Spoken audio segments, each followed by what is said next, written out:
This is Andi Purewal for Boxing News. I'm joined by Ben Whittaker here in Wolverhampton. Ben, a nice local one for you today for this weigh-in. How are you doing, man? Yeah, it's good. Good to see some boxing in Wolverhampton. We've got the talent here, especially in Midlands, but we don't really get the time to shine. So hopefully the guys can put the show on Saturday and bigger nights back here. So A lot of people would hope for bigger nights back here, and there's been a lot of talk about you headlining here or headlining in Birmingham.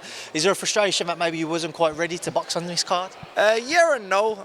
My dad was like a bit upset. Oh, it would have been great for you to come home, but you can't really help niggles and things like that. These things happen, but I know when the time's right, sometime next year I'll be back. So that's all that matters. Obviously, for those who aren't aware of your injuries, what can you fill us in on how things are looking in the healing process? Yeah, well, good. I'm back sparring. Everything's moving the way it should. I'm fighting December the 10th down in Bournemouth, so everything's the way it should be, and hopefully get the win there. We can move on into the new year with some momentum.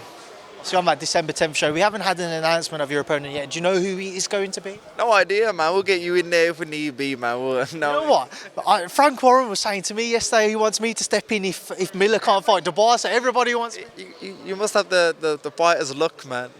Too good looking, Ben. That's why I'm behind the camera. I don't want to take them punches. Yeah, but at the end of the day, that's what the team's for, to get the opponent. All I can do is make sure I'm ready, sharp, and put the performance on.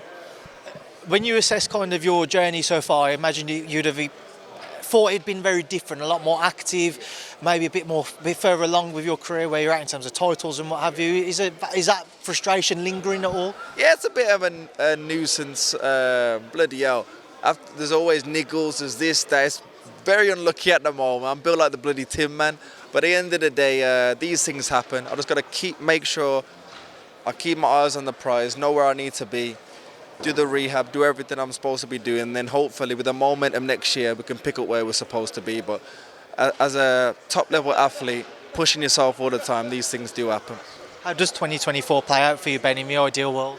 Hopefully some title of some sort, more performances, and just keep winning. That's it for me. Some fights on the horizon I'm interested to get your thoughts on. Buatsi-Azeez rescheduled for February. Just your take when it does swing around. It's a very good fight. I think it's catching at a point where it's like a weird one because Azeez has got the momentum. He's been winning. He looks good. Then Buatsi, he started off brilliant, and then he's like a stop-and-start career. So if I was the Buatsi, it's probably the worst time to catch Azeez. But for Azeez, it's the better time to catch Buatsi. But for me, the all-round fighter is Buatsi. He can punch, he can box if he needs be. But it is a 50-50, but I'm edging a bit towards Buatsi just because I know his pedigree as an amateur as well. Smith after Beterbiev taking place as well. Just your take on that. Very good fight, tough fight for both of them. I say if you are going to fight Beterbiev, it's the right time to catch him now. He looks like he's slowing down a little bit. It's not like he's not been hurt before, he's been dropped before. And stylistically, Callum's probably the best person who can do it. Now he's tall, he can punch, he can fight on the inside. But it's interesting. Bit of an oddball fight, which I don't think many were expecting. Bivol and Lyndon Arthur, December 23rd. Will Lyndon Arthur cause that upset? You know what? He's a Brit, so I'll be rooting for him. You've always got to root for your Brits, especially when they're fighting someone else. But it is a tough ask, a very tough ask. But at the end of the day, you have to respect him. He's took the fight. I don't know if them Saudis must have been paying him a crazy amount, man. But he took the fight, and you got to give him his props getting in there. And hopefully, you don't just turn up for the money, he actually tries to win. And if you can do that, fair play to him. Having any conversations with the Saudis about trying to get on some of these bills? No, they're looking quite juicy, but unrealistic.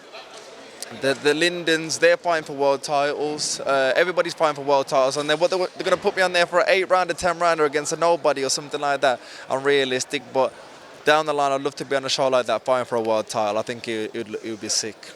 On that headline fight, Anthony Joshua-Wallin, it's an interesting bout. Sparred each other previously, fought in the amateurs. Just your take as somebody who's close with Anthony Joshua. Yeah, these things happen in the sport. You'll be sparring someone, then you end up fighting them. It's a bit weird, but it's just the way it is.